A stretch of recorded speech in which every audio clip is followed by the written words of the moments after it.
ইমাম সাহেব, আমার আপনার সাথে কিছু কথা ছিল। আগের বার যখন আপনি আমার ঘরে আসেন তখন এই জায়গায় কিছু টাকা ছিল। না না, আমি আপনাকে চোর অপবাদ দিচ্ছি না, আমি শুধু জিজ্ঞাসা করতেছি। কি হলো, আপনি কথা বলতেছেন না যে? তোরা না করছি না এ ব্যাপারে ওনার সাথে কোনো কথা বলতে?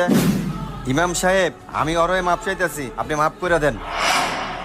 ওই জায়গায় যে কোরআন শরীফটা আছে ওইটা নিয়ে আসো।